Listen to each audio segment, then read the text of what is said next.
Bom, logo quando eu voltei agora de Portugal, o padre Antônio me pediu que eu falasse para os músicos daqui da paróquia. E uma pena que hoje só tem um Jefferson aqui de música. Mas bom, e aí passou um tempo, o pai me chamou para vir aqui falar com vocês sobre a música da liturgia. Eu confesso a vocês que é um assunto extremamente vasto e que eu não sou uma pessoa muito capacitada para falar sobre isso. Mas aí eu pesquisei, lógico, eu toco na igreja há muitos anos, né? E vocês sabem disso, vocês me conhecem. Toco desde pequeno na igreja. Mas é um assunto muito delicado, porque envolve muitos documentos, envolve muitas práticas musicais. Então eu retomei a lida de muitos desses documentos e vou me basear praticamente nesses aqui, que são os que eu retomei com mais afinco para falar hoje para vocês.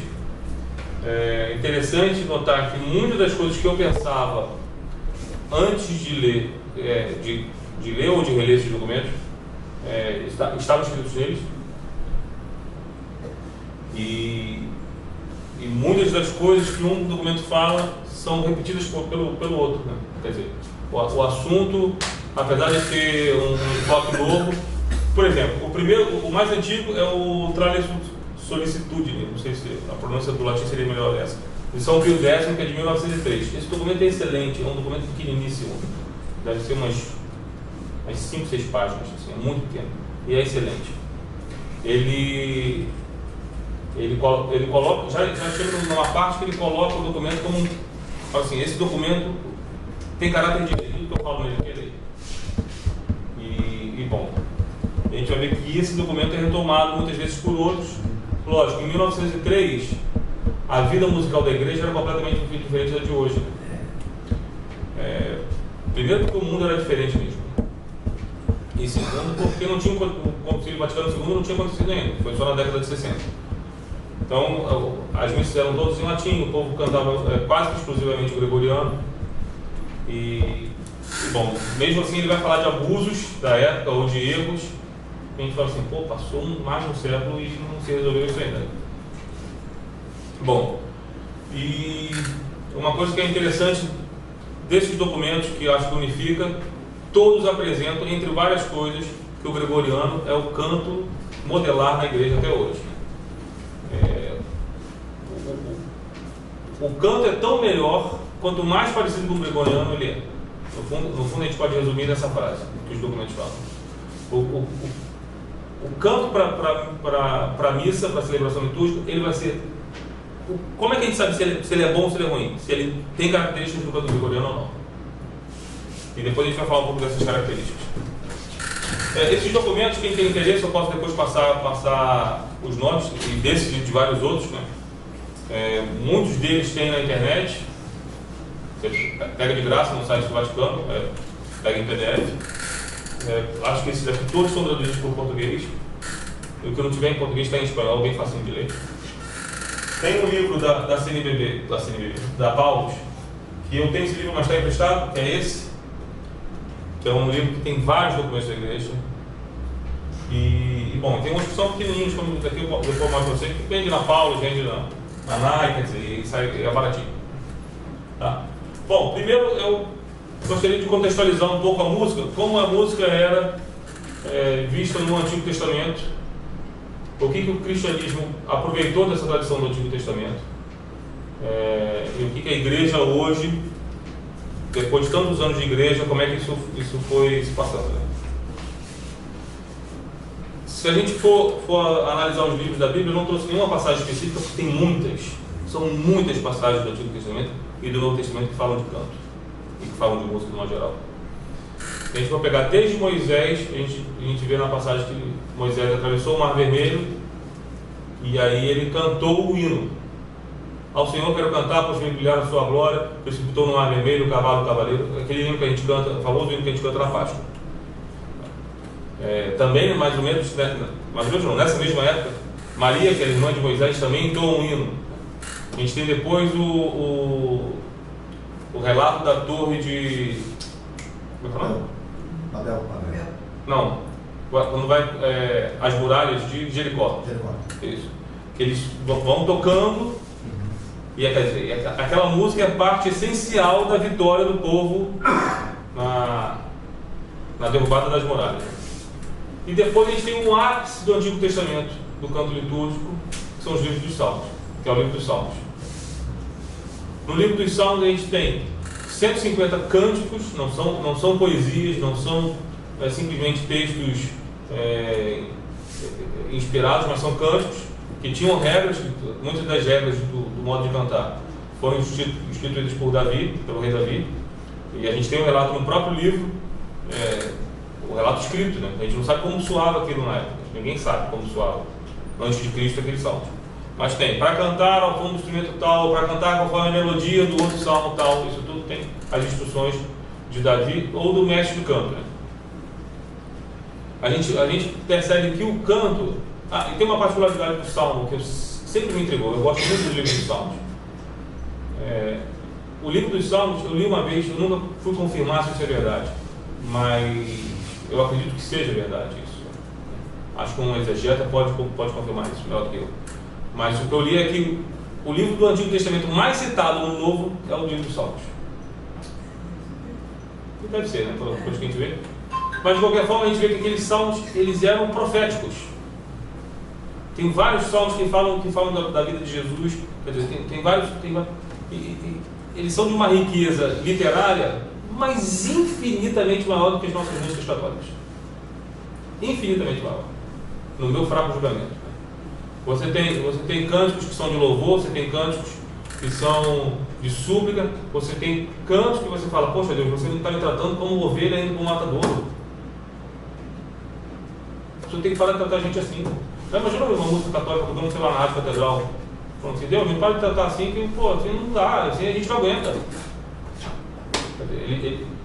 É um canto de quem tem intimidade com Deus, o livro dos Salmos. E não é à toa que no ofício da igreja, para quem reza o ofício, em todos os momentos, laudes, ofício das leituras, hora média, vésperas completas, sempre se reza ou 3 salmos ou 3 partes de salmos. Ou seja, a pessoa que reza o ofício da leitura passa o dia inteiro rezando salmos. Esse canto do Antigo Testamento, ele, de certa forma, tinha paralelo nos outros povos. Os outros povos também cantavam os seus deuses, né? Isso é uma coisa da humanidade, né? Outra coisa também que a gente pode observar é que não há nenhum povo que não tenha canto, né? Todos os povos têm canto, tem música, tem uma produção, tem uma coisa. Isso faz parte da natureza humana, querer se expressar. Com a diferença de que os salmos, por inspiração divina, são nesse nível altíssimo. A gente pode ver que no início da era cristã, a igreja nascente não abandonou essa prática. Pelo contrário, Jesus cantava os salmos com os apóstolos. Se a gente pegar o relato do Jardim das Oliveiras, diz que ele foi cantar os salmos com os apóstolos. São Paulo fala que a comunidade devia se reunir para cantar os salmos, para o partilho do pão. Isso é marcante no início da igreja. E depois estabeleceu uma tradição que já perdura de muitos séculos, que é a tradição do canto gregoriano. Como só temos um músico na casa, eu vou falar rapidamente sobre isso, mas quer perguntar, pai? 2. Ah, tá. Vou falar rapidamente sim. O canto gregoriano, ele tem uma estrutura diferente da estrutura das músicas que a gente ouve, da maioria das músicas que a gente ouve hoje. Essas músicas populares, elas trabalham num sistema chamado sistema tonal, que é o seguinte: se eu faço isso aqui,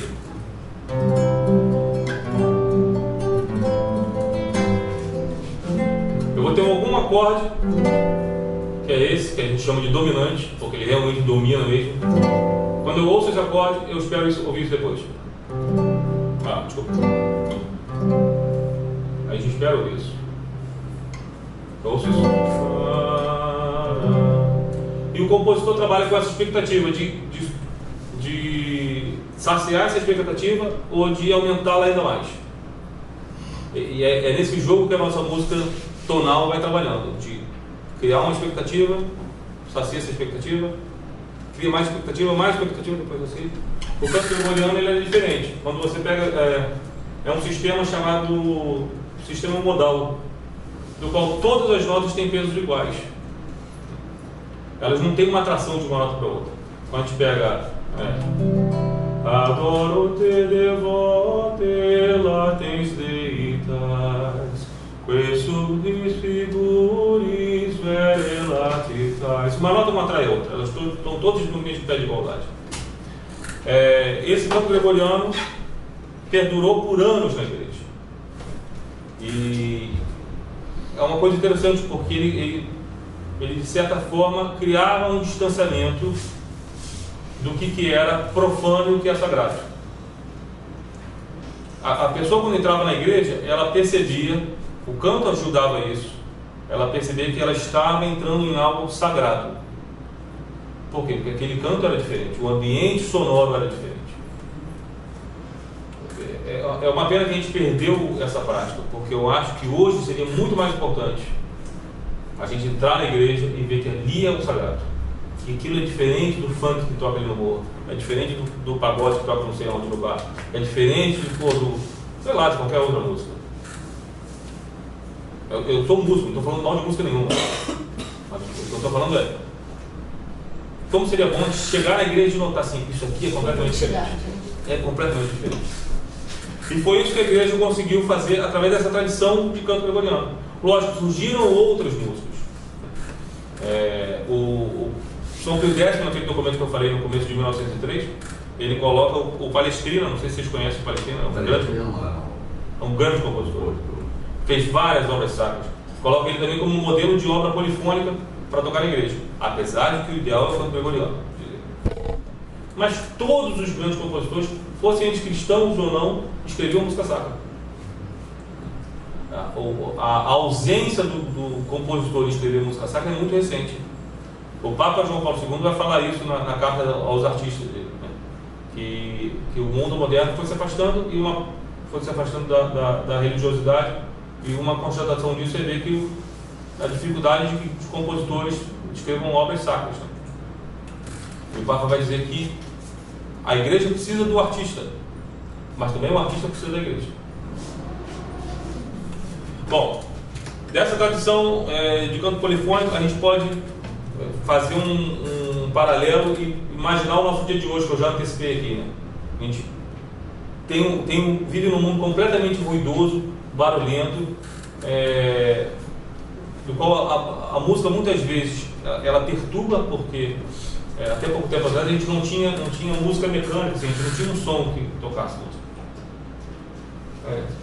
Você imagina, o sujeito para ouvir música tinha que ele mesmo tocar, ou ter alguma pessoa na família que tocasse, ou ter um escravo que tocasse, né? Isso fazia com que as pessoas se reunissem para saraus e para tocar música, porque as pessoas tinham muito mais cultura musical do que tem hoje, né? Porque elas eram o próprio rádio delas, e a vida urbana, a vida rural nesse caso, era muito mais silenciosa. Hoje não, a gente vive num mundo barulhento, em que o cara liga o som do carro dele, mas ele quer que a rua inteira ouça. O sujeito liga o som dentro da casa dele, mas ele quer que a rua inteira ouça o som dele.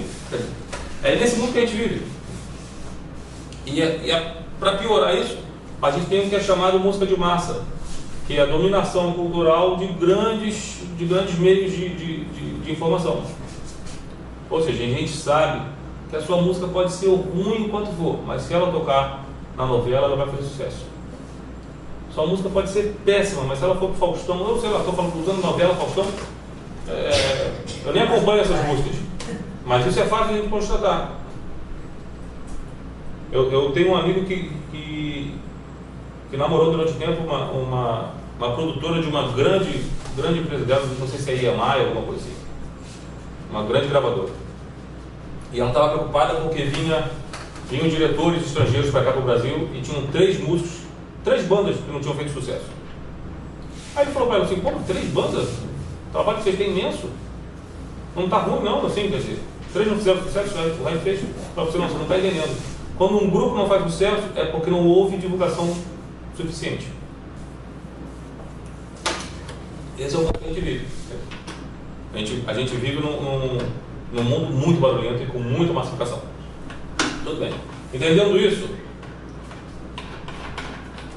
eu acho que a gente pode começar a pensar nos problemas e nas dificuldades dentro do Ministério de Música na igreja. Eu peguei, não dá para ler, né? Ficou muito pequeno, né? Dá para ler? Eu não vi, mas eu consegui. A música. Aí.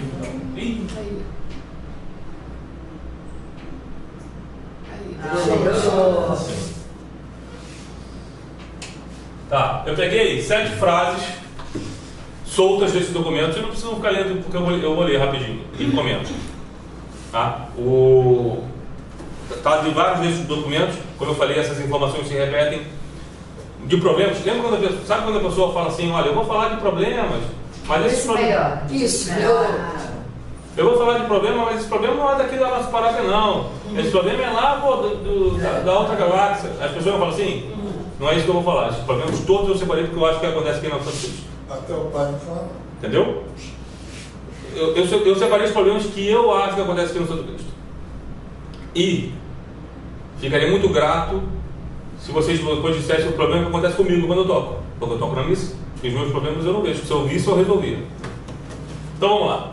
Primeiro problema. A música sacra será, por isso, tanto mais santa, quanto mais intimamente unida estiver à ação litúrgica. Ele não diz que a música vai ser boa.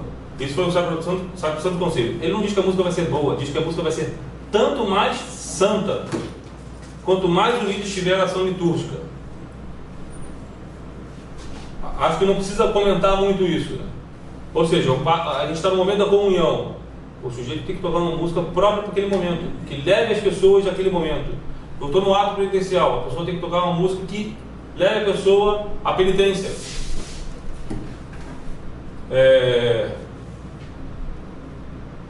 Eu vou falar disso mais tarde, porque tem outro ponto que fala sobre isso. E depois a gente vai falar rapidamente das partes da missa, mas muito rapidamente. Número 2. Que ela seja verdadeira arte. Isso é uma coisa que os documentos falam com muita frequência. Que a música na igreja tem que ser executada por bons músicos.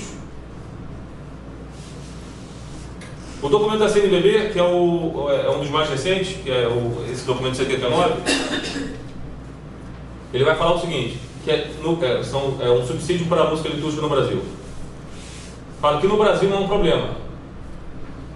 Por quê? Porque bons músicos se afastam da igreja.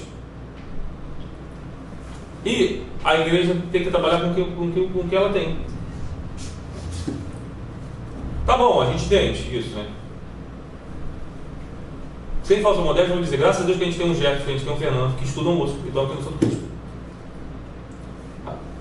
Porque, não é porque a gente seja melhor que ninguém, porque a gente estuda a coisa. Precisa ser feito por alguém que tem alguma formação para aquilo. Tem um ponto nisso aqui que eu acho que é importante a gente pensar e que vai voltar lá no ponto 7. O silêncio é uma coisa muito boa. Eu sempre achei isso, eu acho o silêncio uma coisa fantástica. Acho o silêncio uma coisa muito... Olha, Santo Inácio de Antioquia vai falar na carta dele aos Efésios que aquele que tem conhecimento das Escrituras ouve Deus até no silêncio. O silêncio não é só uma coisa boa, mas o silêncio é também, para usar o termo de uma maneira ruim, é um lugar do encontro com Deus. Porque o silêncio não é um lugar, né? Isso que eu quero dizer, o termo está ruim. Mas é no silêncio que a gente encontra Deus. O silêncio é muito bom. Eu penso o seguinte, se a sua música, que é a que você vai tocar, é melhor do que o meu silêncio, maravilha. Mas se a música que você vai tocar é pior do que o meu silêncio, me deixa com o meu silêncio. Isso aí. Eu estou feliz com o meu silêncio. E por que eu falo que isso é um assunto delicado? Porque eu sei que as pessoas fazem muitas vezes com esforço. Chega muitas vezes na missa, não tem ninguém para tocar um instrumento. Então aquela pessoa que está ali, vê que não tem ninguém, puxa um canto sozinho. E bom, o canto é bom, mas a missa acontece sem o canto. A gente tem que entender isso também. o canto, esses documentos vão dizer que o canto é essencial à liturgia solene. Na liturgia solene tem que ter o canto. A liturgia que não é solene, não tem ninguém para tocar. Se tiver o canto, melhor. Se não tem ninguém para tocar, eu acho, vamos deixar o silêncio que está. Mas isso é uma opinião pessoal, o documento não fala isso, né? Número 3.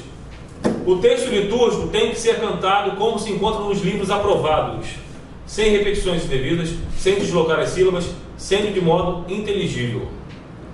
Alguém mencionou aqui no outro encontro sobre a questão do Pai Nosso, que canta, meu Pai do céu. Não pode, isso não pode. Os documentos são claros. Tem textos que são,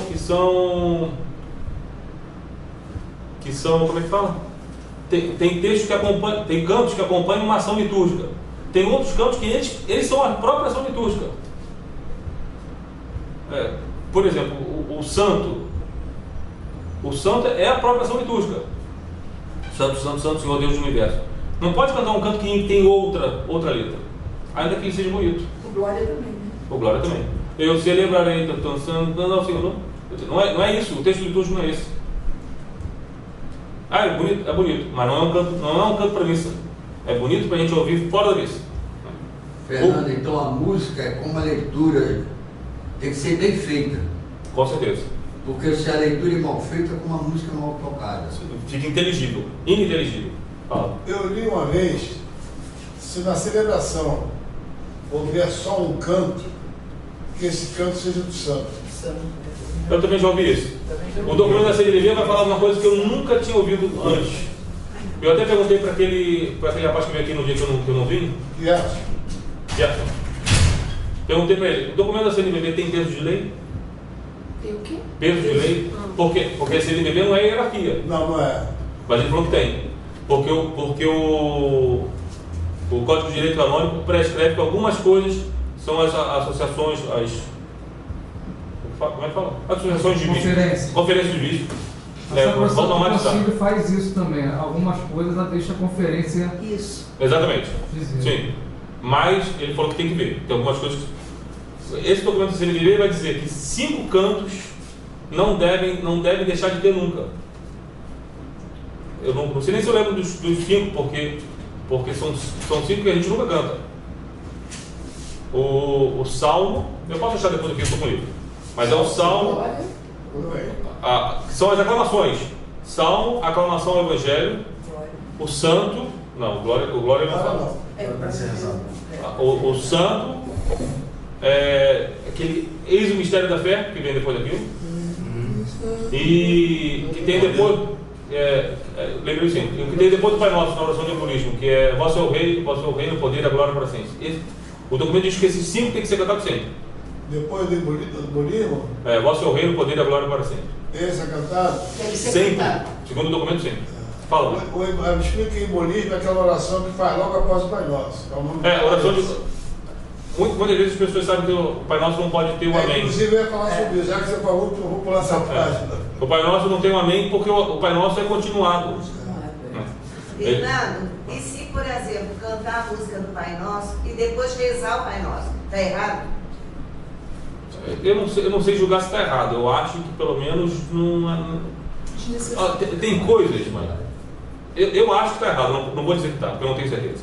Faz parte do rito? Não faz parte do rito. Isso. Agora, mas tem coisas que eu acho que sim. Isso também é uma opinião pessoal minha. São de uma feiura. Vou falar uma coisa para mim que me incomoda muito. Eu até peço desculpa porque é uma prática frequente do Santo Cristo. E nunca vi ninguém dizendo que não pode fazer isso. Os documentos dizem que o salmo tem que ser cantado e que hino é para se cantar sempre. Ou seja, hino de louvor é hino. Todo hino é para ser cantado, o hino não é para ser lido. O documento da CNBB fala até o seguinte: já imaginou um evento nacional em que é recitado o hino nacional? Não faz o menor sentido isso. O que eu acho feio é, o pessoal canta o refrão do salmo, aí lê. Aí depois canta o refrão do salmo, lê.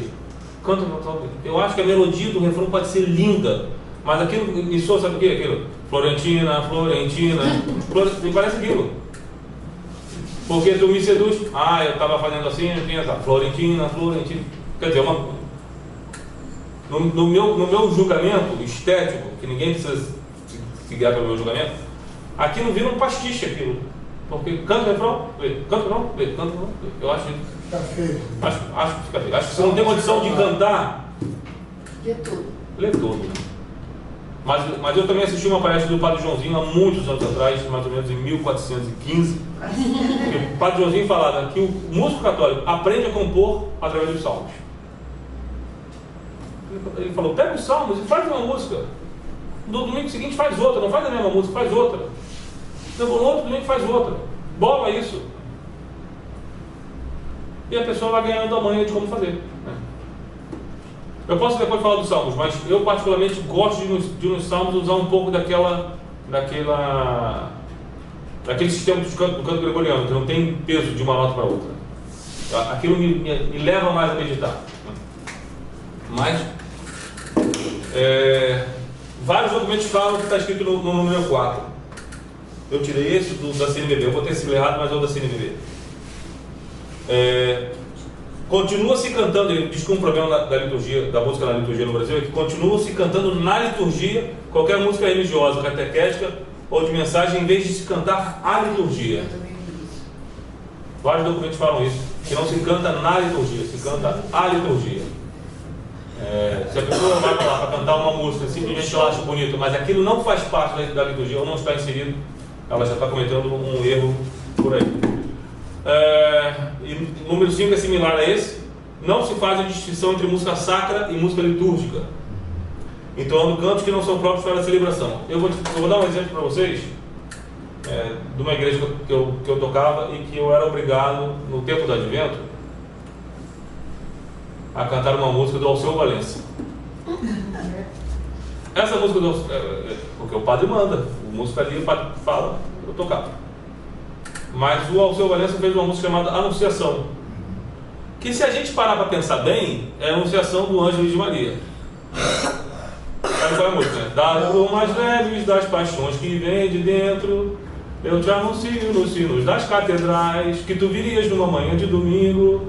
Tu vens, eu já escuto os teus sinais. Pô, lindo para o Advento, mas não é para missa. Não é porque é do Alceu Valença, é porque a música não é litúrgica, apesar de ser linda. Por exemplo, a de Roberto Carlos. As de Roberto Carlos também não foram criadas para serem cantadas na liturgia. Porque eu já assisti, eu já participei de início cantando. Eu já toquei muitas. Olha, eu já toquei muitas músicas do Roberto Carlos na missa. Eu já toquei em missa, inclusive com o próprio Roberto Carlos, música dele. Inclusive na casa dele. Não, na casa dele nunca toquei. Já fui lá, mas nunca toquei. Mas assim, mais. Não vou dizer que essa música é litúrgica, porque não é, né? Não, é só o 6 e o 7 eu acho maravilhoso. Eu vou ler para vocês. Finalmente, não se admitam a fazer parte da capela musical, senão homens de conhecida piedade e probidade de vida, os quais, com a sua devota e modesta atitude, durante as funções litúrgicas, se mostrem dignos do santo ofício que exercem. Caraca. Não se admita Isso é ruim. homens de conhecida piedade e probidade de vida. É difícil pra gente, né? É difícil porque lógico, quem sou eu para dizer que eu sou de conhecida piedade? Não é isso, eu estou falando de modo geral. Eu acho que a pessoa que vai participar da missa, numa função, ela tem que participar o máximo possível daquela missa. Eu vejo muitos músicos daqui do mundo inteiro, de onde eu vou, os músicos tocam na missa, não comungam, não participam da missa. Quer dizer, é quase como se estivessem batendo um ponto. Até vestimenta também. A roupa É isso da roupinha? Olha, eu sempre achei essa roupinha. Desculpa, eu vou falar outra Não, coisa. da vestimenta dele mesmo. Da roupa. Eu também não sou um exemplo de roupa, né? Mas lógico, a pessoa que vai tocar tem que ir bem vestidinho. Mas o que eu ia falar é o seguinte, que eu nunca gostei daquele babadinho que bota aqui para tocar. Acho aquilo também super esquisito. Só vou falar agora com você. O Santo Cristo que dentro aqui não foi eu, botaram a coordenadora de. Não, mas os documentos falam isso. Esse documento fala isso. Que a pessoa, mas não fala do babadinho. Fala que a pessoa que vai cantar. Acho que esse. Lógico, aquele documento lá de 1903 fala, e 55 fala também. que o músico deveria estar com uma veste especial, talvez até uma túnica. Agora, pai, se liga aqui, ó. Não quero conversa paralela. Os documentos lá de 1903 e de 55, do São Pio X e do Pio XII, eles falam que o músico tinha que ter uma túnica ou uma veste própria. Eu não sei como seria isso hoje, te confesso. Eu tenho o direito de achar feio, ainda que eu use, nunca reclamei. Então, a participação dos músicos na liturgia, acho que não é só para os músicos, isso é para todo mundo, principalmente dos sacramentos. Se a pessoa não é uma pessoa de piedade notória, como eu também não sou, eu não sou de piedade notória, mas eu vou ver se participo dos sacramentos. A pessoa que for ali me ver tocando, vê que assim, pô, eu estou participando, estou na luta, né? Número 7 e último. A celebração deve comportar uma revalorização do silêncio. Isso não é de 1903, isso é da CNBB, de 99. A celebração deve comportar uma revalorização do silêncio, dentro de uma liturgia que, no espaço de poucos anos, passou de um acontecimento silencioso a uma vivência por demais sonora, cheia de palavras e músicas. Ainda mais que o povo, às vezes, vem para a celebração depois de ter sido fortemente bombardeado por um ambiente musical atordoante ao longo do dia. Grande é a responsabilidade de encontrar um equilíbrio para essa questão. Um problema que eu vejo no Santo Cristo, que não é da música, é do povo. Vai começar a missa, por exemplo, missa das 6, na capela, que eu estou tocando sempre lá dia de semana, sempre que eu posso eu vou. É um falatório, mas assim, até o padre chegar diante do altar. Aí as coisas se acalmam. Quando o padre vai para dar a bênção, o povo já está se coçando de novo na língua ali. Depois da bênção, é incontrolável. Eu canto a música ali para ninguém. Não é problema nenhum para mim, né? Para mim não tem problema nenhum. Estou falando que há uma dispersão muito grande. E vou repetir essa questão porque eu acho importante. Deus fala no silêncio. Deus fala no silêncio. Isso é um problema sério, porque todo mundo está ali para se conscientizar que não pode. Por exemplo, eu estou aqui, eu tenho um negócio. Aí o outro vem lá. Eu tenho uma certeza de que eu estou ali para mim participar naquele momento. Eu não tenho que estar falando, a maioria eu tenho que falar um negócio. Aí vem outro e fica. Sim. É muito difícil você corrigir seu colega. Sim, mas olha, não é para corrigir o colega. Eu não estou propondo que ninguém corrija o colega. Não, eu acho o seguinte, só tem uma pessoa que eu posso mudar no mundo inteiro. Sou eu. Quando Deus me dá a graça de ver um problema nos outros, eu penso assim, quando Deus me dá a graça de ver um problema nos outros, é para que eu entenda que esse problema é meu também. Se eu vejo problema nos outros, eu sei, ou eu tenho esse problema e eu tenho que corrigi-lo, ou eu não tenho porque Deus me sustenta para não ter. Quer dizer, não tem, só tenho essas duas opções. Agora, já que hoje eu estou falando aqui em público, eu estou falando do problema que eu noto. Isso é um problema grave. Esse problema grave não é por causa da música, isso é um problema grave por quê? Porque a gente vai se encontrar com Deus de uma maneira do qual ninguém aqui e ninguém na paróquia merece. Ninguém na paróquia, ninguém no mundo inteiro merece. Ninguém aqui merece participar de uma missa na vida. E a gente participa de muitas. Participar da missa e comungar é se encontrar com o Senhor numa intimidade que eu vou ser sincero com vocês. Eu acho que a intimidade que se tem com Deus na Sagrada Comunhão não será superada no céu. Ela vai ser compreendida no céu. É isso que eu acho. O estado que a gente entra ali em comunhão com o Senhor. Por quê? Porque Deus se fez de uma forma muito simples, com um pão. Então, quando eu como aquele pão passa a fazer parte de mim. Não tem como ser mais íntimo do que isso. E pior, isso o Padre Raniero vai falar, o Padre Raniero canta na messa. Todos os alimentos que eu como são mortos. Então, se eu como um bife, aquele bife era um boi que morreu, eu comi, e aquele bife morto passa a ser vida em mim, porque ele se torna também meu corpo. É isso? Deus se fez um alimento, mas Deus se fez um alimento vivo. E perto daquele alimento, o morto sou eu. Então, quando eu comungo, eu passo a viver a vida de Deus naquele momento. E a igreja ensina o seguinte, é lindo, né? Eu só li. A igreja ensina que no momento da comunhão, Deus está presente ali com a gente no sacramento, ainda enquanto aquela espécie não foi dissolvida do nosso organismo, por uns 10, 15 minutos. É muito fácil de dispersar depois da missa. É muito fácil. E assim, é um desrespeito da nossa parte. Meu também, por muitas vezes eu disperso. Uma vez numa aparição para como é que é o nome daquela santa da misericórdia lá? Que a gente reza? Santa Faustina. Jesus apareceu para Santa Faustina, logo depois da comunhão, e Jesus falou assim, quando aquela freira comunga, eu sinto nojo. Jesus falou para Santa Faustina, de uma outra freira. Ela falou, por que, meu senhor? Porque ela não agradece a comunhão. Aí eu penso assim, uma freira... O que é isso, meu Deus? Mexe aí, Fernando. No mouse, no touch, sei lá. Aí... Esse não se lembra não, tia, da escola?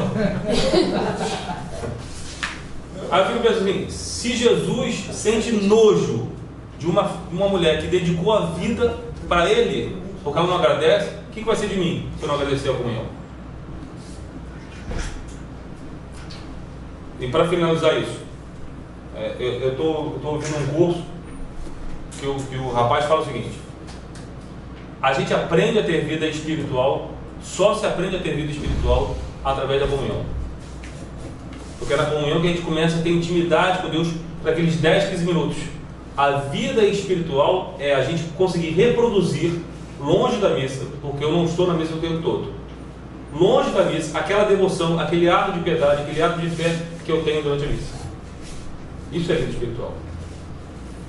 Então, se a gente não tem, ou se a gente não favorece um ambiente nem para a missa, será de nós o dia a dia. Bom, você quer dizer, você como é que eu estou de horário? Isso aqui é um vídeo só para a gente ter uma noção de como a música influencia. Ó. Epa. Você não fechou. Ó, são os patinhos andando na rua, se não for o vídeo. Se não fechou, Caiu aí a sua? Não. Eu vou narrar, tá bom? Vamos falar. Começou.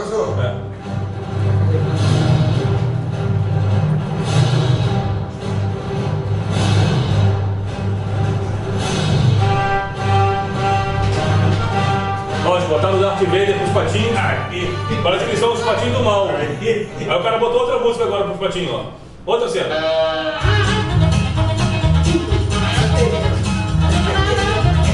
A percepção que a gente tem da cena é completamente diferente.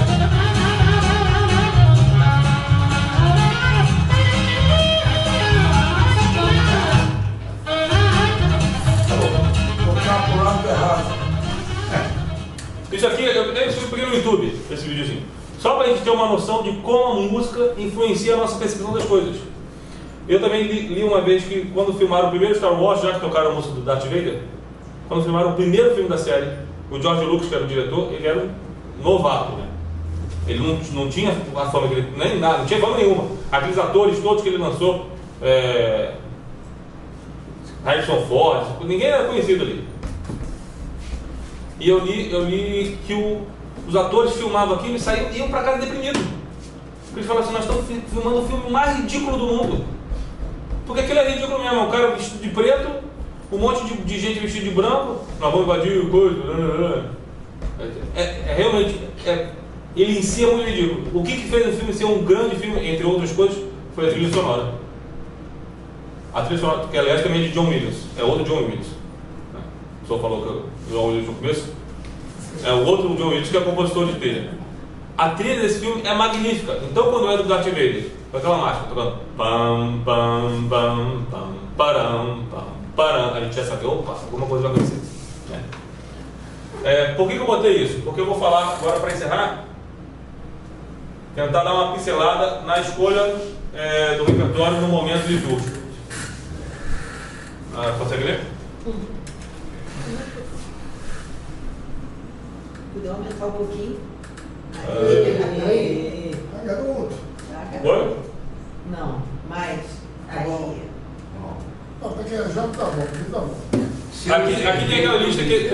da CNBB que eu falei no começo. São cantos que constituem um rito. Ou seja, o canto em si já é o rito. O Kyrie, que é o Senhor tem piedade de nós, o salmo responsorial, o creio, a prefácio da oração eucarística quando é cantado, o santo, a aclamação, etc. Cantos que acompanham o rito. Abertura, canto da expressão quando houver, aclamação ao Evangelho, resposta à oração universal dos fiéis, canto da procissão das oferendas, fração do pão, cordeiro, canto de comunhão. Ou seja, a igreja distingue esses cantos quando eles próprios são ritos e quando eles não são ritos. E por isso que ele vai dizer depois que esses cantos que são ritos são essenciais. Isso tem na internet, depois você pega melhor. Tem na internet de graça. Assim é o Madinho? Assim é o Madinho, quando você controla. Por que eu botei aquele vídeo antes? Porque muitas vezes a gente toca a música certa do jeito errado. Eu vou fazer uma coisa feia aqui, porque eu vou dar um exemplo muito claro. E vocês vão saber do que eu estou falando. Mas quando isso é ruim, mas é o exemplo que eu tenho para dar. Quando você vai fazer Senhor, vieste salvar os corações arrependidos. A música é essa mesmo. Só que se eu faço assim, não há piedade que aguente aqui. Por quê? Porque o clima da música não me leva a piedade. A pessoa que vai tocar, ela tem que saber mais ou menos construir a trilha do filme. Tocar na missa é muito mais difícil do que tocar no bar. É muito mais difícil do que dar um show, sei lá. Lógico, o repertório em si pode ser mais difícil no bar ou no show, no concerto, mas equalizar isso aqui é como se fosse fazer uma trilha de um filme em tempo real. E é essa malandragem que o músico tem que ter ali naquela hora. É essa percepção de saber, olha, agora é o momento de ter piedade, então eu vou fazer.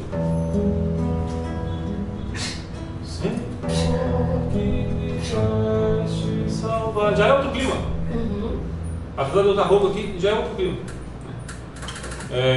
E também nos momentos de mais exaltação, aí eu posso, sei lá, explodir um pouco mais o violão e fazer um pouco mais exaltado.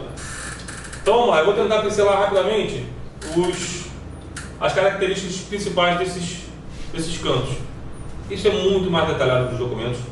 Eu não vou lembrar tudo de cor, mas assim, a experiência também ajuda nisso, né? E acredito que daí pode surgir dúvidas das quais eu não tenho condição de responder, mas eu vou falar o que eu sei. Canto de entrada é um canto no qual as pessoas estão chegando de clima barulhento para a missa. Então é um canto de acolhimento, é um canto mais alegre, mais para cima. É bom que seja um canto conhecido. CNBB vai dizer isso, é bom que seja um canto conhecido, porque fazem com que as pessoas se sintam um pouco em casa. Imediatamente depois a gente tem o ato penitencial, que é esse momento de recolhimento, quando não tem canto de aspersão. Depois o Glória. O Glória tem que ser o texto todo. Eu reconheço um problema meu, porque eu sempre toquei tanto lá em Portugal, quanto quando eu trabalhava na Nossa da Paz, eu tocava órgão, não tocava violão. Tocava órgão com pastura, então, por exemplo, os glórias, eu tocava tanto glória que eu já não sei nenhum de cor mais. Então quando chega na mesa e tem glória, eu só lembro de um, eu sei interpretar aquele glória. Mas pelo menos é um que tem a letra inteira. Né? Depois do hino de louvor, tem o salmo responsorial que tem que ser cantado. O salmo responsorial, como ele tem essa literatura muito vasta, eu procuro pegar normalmente a temática do refrão e vejo se ele é um pouco mais animado, eu faço uma coisa mais por cima, então maior, mas normalmente a salmodia das histórias eu faço quase sempre tom menor. Eu acho que leva mais a meditação. Aclamação do Evangelho, facílimo, é um canto que tem que ter aleluia. É engraçado porque eu, como não sou um liturgista assim, eu nunca gostei muito dessas regras, né? Nunca gostei assim, tem que ter, tem que sentar, tem que ficar de pé, mas por quê? O porquê para mim sempre foi importante. O aleluia é uma palavra muito forte lá do Antigo Testamento, que a gente acabou perdendo um pouco o sentido dele, mas é uma exaltação praticamente intradutível para língua nenhuma, tanto que ele se mantém em aleluia. Por isso que há essa exigência de ter o aleluia. Agora, se a gente vai cantar um canto como são belos os pés do mensageiro que anunciam a paz, ele vive, aleluia, só tem esse aleluia que é lá na segunda voz. Tá roubando, não tá roubando? Não é, a regra não era essa. Se a gente for pegar a regra toda dos cantos, a gente vai ver que tem as normas, que um canto tem estrofe, refrão, outro canto seja mais recitativo todo, né? O aleluia da aclamação do Evangelho é uma palavra que está ali no refrão da música, né? Que a gente canta junto com ela. E é porque essa palavra é tão forte que ela é retirada nos momentos de mais piedade, como a quaresma, ou de mais... como é que vai dizer assim? De mais... Como não adianta também, mas me fugiu a palavra. Não é piedade, é mais assim, de mais sobriedade, talvez, não adianta. Tá? E depois da aclamação a gente tem o canto da apresentação das oferendas. É um canto muito livre. As normas do estudo pode ser inclusive uma música instrumental. O CNBB diz que muitas vezes é preferível que não haja nada, dependendo da prática da comunidade e como se desenrola aqui. Faça um canto instrumental e pronto. Um canto não, uma música instrumental e pronto. Depois vem o santo que tem que ser cantado naquele texto. A doxologia final pode ser cantada, mas aí o padre que puxa aquilo, né? O amém final, o amém que é o grande amém da missa, que é o amém da oração eucarística. O cordeiro pode ser cantado, não é obrigado que seja cantado. Canto de comunhão. Canto de comunhão, a tradição é que eu li isso nesse documento também, me surpreendeu notar que muitos dos cantos que a gente canta mais antigos são assim.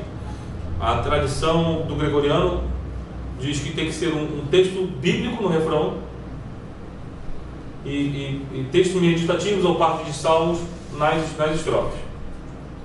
Se a gente for pegar alguns cantos do Carlos Alberto Navarro, pegar assim, sei lá: procuro abrigo nos corações, de porta em porta desejo entrar. Isso é texto bíblico, né? Tem outra também dele que eu gosto muito. Sou rei, sou o bom pastor, vinde ao banquete que vos preparei, e fome jamais tereis. Também é texto bíblico, né? Apesar de que nas estrofes não é, né? Isso é uma tradição que vem desde o gregoriano. E o documento da CNBB vai dizer que essa característica é valorizada, né? Por último, para minha surpresa, eu li esses dias no documento da CNBB que não se deve ter canto final. O canto final quando se quer cantar um canto da padroeira ou um canto que uma celebração que particularmente importante, que ele seja antes da bênção. Por quê? Porque a missa acaba com et missa est. Vamos em paz que Deus nos acompanha. Então, quando o padre... Graças a Deus. A missa acabou pra gente acabou a missa ali. O celebrante vai encerrar a missa lá dentro. Não é isso, padre? Então, se a missa já acabou, não faz sentido ter um canto. Mas que por uma também tradição comunitária, se a pessoa achar conveniente, aqui a gente tem essa tradição. Toca um canto, mas me fez repensar, porque muitas vezes eu acho que pode ser que o povo acabe falando mais alto porque a música está muito alta. Eu não sei, é uma coisa a se pensar. E eu não temos mais nada. É isso que eu acho que eu consegui preparar para vocês hoje. Muito bom. Temos dúvida? A oração final. Temos dúvida? Tem sim. Tá vendo com a dúvida, Tio? Acho praga, vou pra aqui. Pode? Pode falar, estou te ouvindo. Pode? Estou voltando à oração final. Com relação à vestimenta, muitas vezes eu já vi na nossa paróquia as pessoas tocando de bermuda e chinelo. Queria saber se o padre tem autoridade para não permitir que essa pessoa toque. Pô, cara, tem agora... essa liberdade de chegar assim e permitir ou não. Porque isso é uma coisa que você falou, né? A conversão começa em mim. Quando a pessoa chega para tocar de bermuda e chinelo, eu confesso que eu fico profundamente triste. Eu também. Apesar dela cantar, e ainda cantar mal, destruindo a missa. Ela pelo menos tá arrumadinha, é isso? Assim, eu não sei o que dizer, mas assim, eu fico muito, não é nem a dúvida, mas um comentário. Isso eu sei que é errado. Eu sei que é errado. É claro que se você vai numa comunidade no interior da Amazônia e que a pessoa não tem investimento, então só se tudo bem, aí que eu até entendo. Agora, se você está num centro urbano, você tem condições de que eu vejo você numa festa arrumada e você que é músico ajudando na missa de bermuda e chinelo. Como leitor, né, Milton? Eu acho o seguinte, olha só. Leitor. Eu, como falei antes aqui, eu não sou um exemplo de investimento para ninguém. Eu sou um sujeito que sempre andou largado. Não me sinto mal assim. Quando eu vou para a missa, eu estou no meu auge da formação. Por exemplo, isso aqui para mim é o auge da formação. Eu acho que, lógico, o problema da roupa, acho que muitas vezes parte de uma falta de consciência da pessoa que está usando aquilo. Sim, sim. Então, eu acho que antes, eu não sei se o padre tem o poder de falar, acho que o padre tem poder de tudo ali, ou de quase tudo. Mas eu acho que antes da gente pensar se o padre tem poder, acho que mais vale chegar para a pessoa e falar: olha, bicho, Próprio não. você está aqui, você é uma pessoa que se destaca, as pessoas estão te vendo, você cumpre uma função ministerial importante na missa. A gente viu, é só a gente começar a dar uma lida nesse documento que a gente fala assim: pô, o que a gente faz é muito importante. A ponto do Papa falar que não sejam homens de libada piedade, de virtude. Quer dizer, é muito importante. E acho que muitas vezes as pessoas não têm consciência. A pessoa que fala assim, a pessoa que, sei lá, que é o vendedor de bala. Estou falando vendedor de bala porque eu acho que ninguém da paróquia é vendedor de bala. Eu peguei uma profissão qualquer. Mas que na missa vai ali ajudar, tocando violão, ou tocando teclado, ou cantando. E que na verdade não para pensar muito naquilo. Ela chega e vê que não tem ninguém tocando, ela vai lá, toca. Acho que muitas vezes a pessoa não se dá conta de quanto aquilo é importante. E mais, quantas outras pessoas olham para ela como,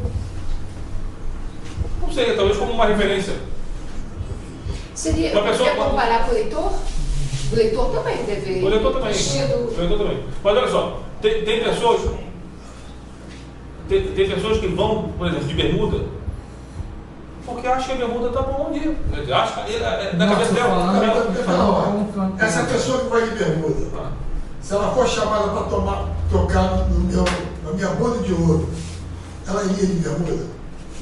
Acho que não. Por quê? Por causa da boda de ouro ou por causa da missa?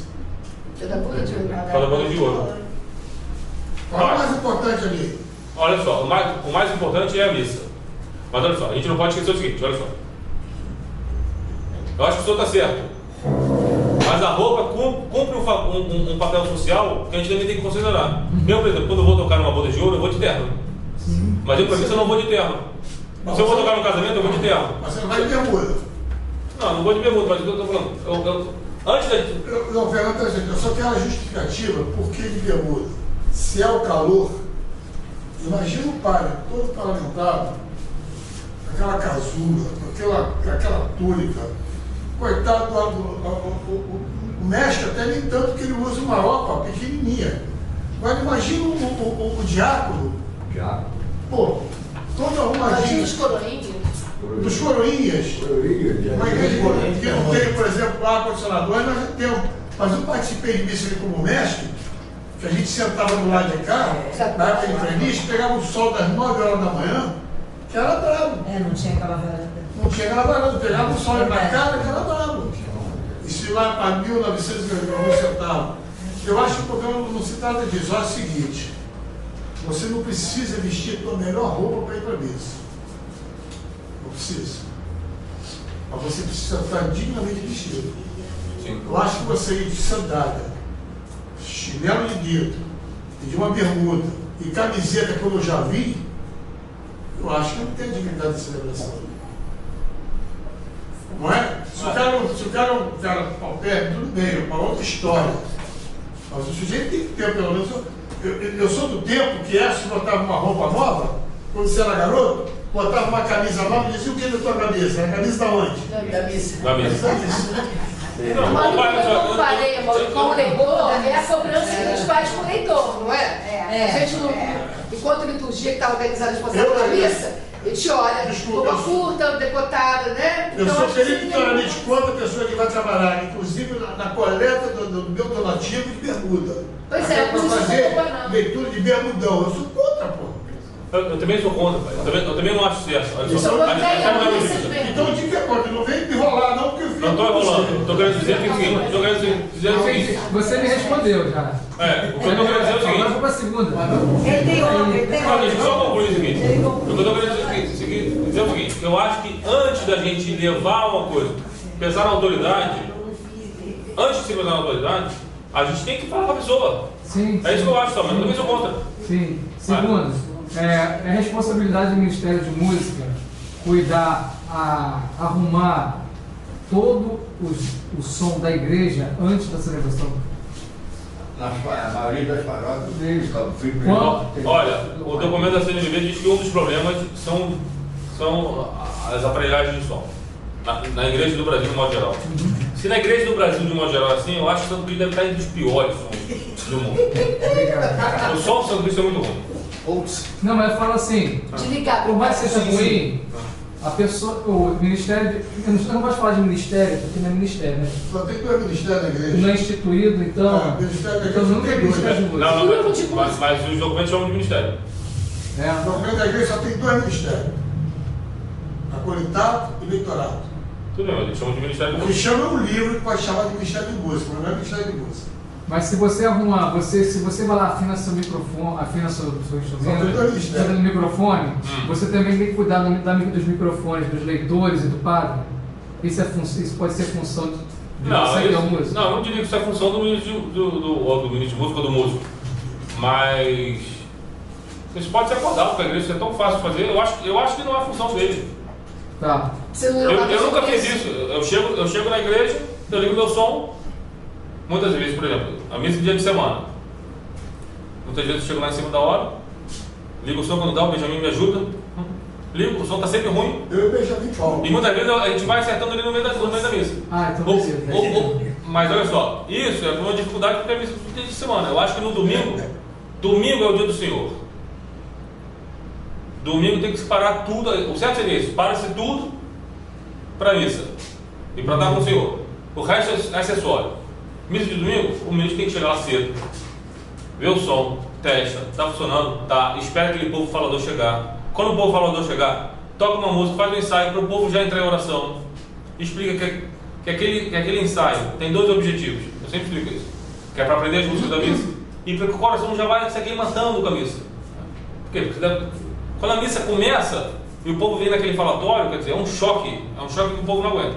Então, se prepara que isso tem que ser feito. Agora, cuidar do som do padre, eu nunca vou deixar. Eu nunca vou deixar. Qual é a sua Você opinião nunca disse no sobre. documento. A terceira, qual é a sua opinião sobre a equipe de música ensaiar dentro da igreja antes de começar a celebração? Eu acho fundamental. Se ela está ensaiando com o povo, ela não está ensaiando para ela aprender música. Não, sozinho. Aí não. Passando a música. Não, aí não é isso. Olha só. Esse ensaio antes não é um ensaio do grupo de música, é um ensaio do povo. Entendi. Vamos aprender o canto de ofertório, que é o canto novo. Vamos lá, pega o projeto aqui, por favor, o canto, o refrão. Vamos lá, o canto você repete. É importante, olha que tá bonita essa letra. É legal, você começa a mostrar um link da letra com aquilo. Mas nesse sentido. Quantas vezes eu estou na missa aqui, participando da missa, e a gente vê assim, uma missa bacana, mas a letra do canto não tem nada a ver com aquilo. Uma música bacana, mas a letra assim, no meio. Sei lá, você pega as músicas, tem músicas católicas. Vou dar um exemplo aqui de uma música que eu acho bonita. Vigia esperando a aurora, qual noiva esperando o amor. É assim que o servo espera a vinda do seu Senhor. Lindo isso, né? Lindo. Aí depois fica assim: lá fora um galo vai cantar seu canto naquilo. De onde surgiu esse galo? Eu falo assim, a música estava tão boa, de onde surgiu esse galo? Quer dizer, as músicas, tem músicas que são lindas que de repente entra uma letra que não tem nada a ver. Então, a pessoa que vai escolher tem que escolher as letras. Outra coisa que é importante também.